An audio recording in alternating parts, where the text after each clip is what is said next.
Hello everyone, and welcome to our market alert video for today, which is April 18, 2025. I hope this video finds you healthy, wealthy, and wise, and all is well with you. We have a lot to talk about in this episode. We're going to talk about 90 days will take 90 days. We're going to talk about the China trade war, which is the most important one. We're going to talk about the Federal Reserve and why they may not be able to come to the rescue this time. And then we're going to talk about what the yield curve is telling us, which, by the way, has predicted every single recession that we've had in the last 100 years. So what's it telling us now? And we'll wrap it all up for you with what should you do about all this stuff. So we got a lot to talk about, but before we dive into it, let me introduce myself if you don't know me. I am Ken Moraith. I'm the founder and CEO of Retirement Planners of America. And we're a firm that specializes in retirement planning. So we work with people who want to retire and people who are already retired, over 50. And if that's you, then these videos, these market alerts, our whole firm is designed to help you with getting to retirement and staying there once you have. So let's go into, and our website, by the way, is RPOA.com. So please go check us out over there. So let's talk about one of the rules, the laws, I guess, and it's escaping me right now who coined this phrase, but the job always takes the time allocated to it. So if you give this 90 days, Trump said 90 days to get all these tariffs all worked out, guess what? They're going to take 90 days. At midnight on the 89th day is when all these things come to a head. And think about all the negotiations, the debt ceilings, with Congress, all of that. It always takes the amount of time allocated to it. So that kind of goes to be careful how much time you allocate to a job. But be that as it may, if it's going to take 90 days for all of these things to get resolved, and by the way, we're dubious about that, then we're going to have a lot of headline volatility along the way. Because in any negotiations, there are good and bad moments. The press is going to get involved. The headlines are going to drive the markets up and down. But most importantly, what's going to happen is that businesses are going to sit on their hands. And if businesses sit on their hands, they don't hire, they don't build, they don't spend, slows down the economy, and that could be recessionary. So that's an important thing to keep in mind. The other, of course, the big thing is China. And the trade war with China is different than the one with our allies, our friends. And that is that they are not our friend. And in fact, I would say that they are our mortal enemy. They have nothing but bad things in mind for us. And so they are going to be very difficult to deal with. Now, they've said that they're willing to talk as long as they are given respect and that there is a designated person to do the negotiations. So maybe there's some daylight there, but they certainly are not going to give in. They can't show their half of the world that they lead, that they're going to basically bend the knee for Donald Trump. They're not going to do that. And they have significant weapons that they could use. Not the least of which is they could start selling their treasuries, which are treasuries, which they own. If they do that, interest rates will skyrocket. If that happens, then we could have a very bad recession in this country. Now, the Secretary of Treasury, Bessent, said, well, they won't do that because, you know what, it would hurt their economy as well. But you know what? When you're in a war, both sides get hurt. And the Chinese have said, we're willing to experience as much pain as it takes to win this. So if they decide that that's what a weapon they're going to use, we could have a very, very bad recession in this country. It could be significant.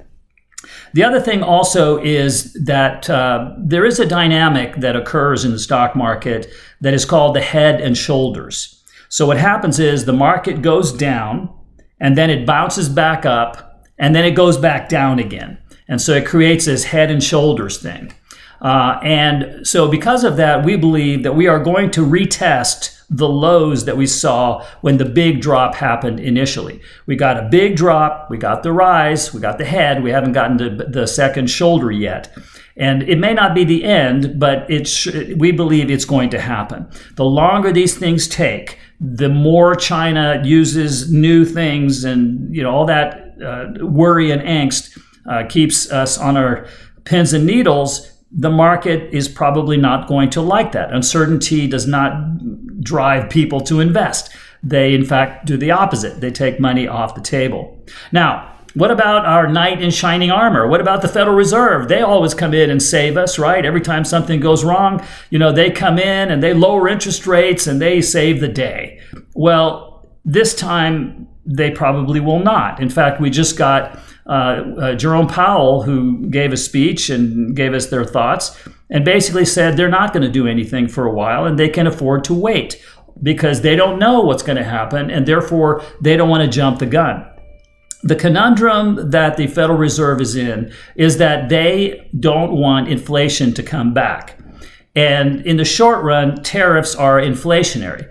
And if you lower interest rates on top of that, then you're going to pour gas on the inflationary flame. And that's not what they want to do. So the likelihood that if we do go into a recession, that the Fed is going to lower interest rates in an inflationary environment is, we think, remote. Now, if you are reading between the lines, what you just heard me say is slower growth with inflation. Now, if we go into a recession with inflation, that's called stagflation. And stagflation is very, very bad. It's worse than inflation because it creates a spiral of people waiting on their hands because they don't want to do anything because prices are coming, or the prices are going up, but the economy is slowing down, and that feeds on itself, and it's not a good thing. That is the biggest danger in all of this that we see. So the Federal Reserve doesn't have any weapons to use in that scenario. We have uncertainty. We have China potentially doing some bad things. And then what else do we have that adds to this wonderful picture? Well, the yield curve. So the yield curve is inverted right now. And for those of you who don't know what the yield curve is, it's basically the relationship between short-term interest rates, the interest rates of today, and the ones that the market thinks are going to be in the future. Okay, so if the market, the bond market, thinks that in the future things are going to be worse than today, then they think that interest rates in the future will be lower than today because the Fed's going to try to stimulate the economy. So therefore, recession coming, inverted yield curve. Today's interest rates are higher than the ones in the future. Okay, in a positive yield curve, when we think the economy is growing and the Fed's going to raise interest rates to slow the economy down, that is a positive yield curve. It's rising. Okay, well, where are we now? We are in an inverted yield curve. The bond market is forecasting a recession. And how accurate is the yield curve? How about 100% accurate? It has predicted every single recession we've had in the last 100 years. Now, to be sure, it also predicts recessions that don't happen. So let's not get too excited about it. But it is 100% accurate. It's predicted every single one, and it's predicting one now. So from where we sit, this does not look like a pretty picture at all. And because we work with people who are over 50, who are retired or retiring soon, we have a philosophy that growth is important, but protection of principal is even more important. Okay, we're willing to give up the gains. If the market takes off from here, and we miss out, that is a good trade for if the market goes way down from here and does another Y2K or 2008 or 1990 or 1980, all the big bad bears that we've had in the past, which certainly there's a higher than zero possibility that we could have that again now. So therefore, our strategy, our invest and protect strategy, is designed to help our clients who, as I said, are over 50, retired or retiring soon, to avoid major debilitating losses. And our strategy said to sell in November of 2007, before the stock market crash of 2008. It told us to actually stay out for a year and a half. We stayed out for a year and a half during that big stock market crash until June of 2009. So the market from peak to trough, you may recall, went down 57%, the S&P. And our clients who followed our advice, they didn't participate in that. And the key thing we think is that growth is important, but protection of principal is even more important. If you are going to live on your money, if you want to retire, you got to protect your principal. Now, what is our strategy telling us now? Well, 2 weeks ago or so, our strategy said it's time to go into protection mode. And so we are very defensive right now. We are in protection mode. And that's because we want to live to fight another day. We need to provide income for our clients. We need them to have the money to enjoy what we call their retirement, their second childhood without parental supervision. We want you to go out and play and have fun and enjoy and don't worry. And if you're 100% invested in this market and it's going down massive amounts, I don't know that you can have peace of mind during that. And certainly, I don't know that you can retire during that. And I don't know that you can stay retired if you take big, bad losses. So that's where we are. Now, if our approach interests you, then I encourage you to go to our website. It's RPOA.com and visit with one of our retirement planners, no charge or obligation. Okay, so we'll visit with you. Also, make sure you like and subscribe this video. It helps us out a lot, and I appreciate it if you would. And then also, if you go to our website, you can find our podcast. And we had over 300,000 downloads over the last 12 months in our podcast. So apparently somebody thinks that we have something interesting to say. So, and if you haven't watched or heard our podcast, then please go and do so. So I hope this video, as I said at the outset, that it finds you healthy, wealthy, and wise. And please share this video with your friends and family, and we'll talk soon. Retirement Planners of America.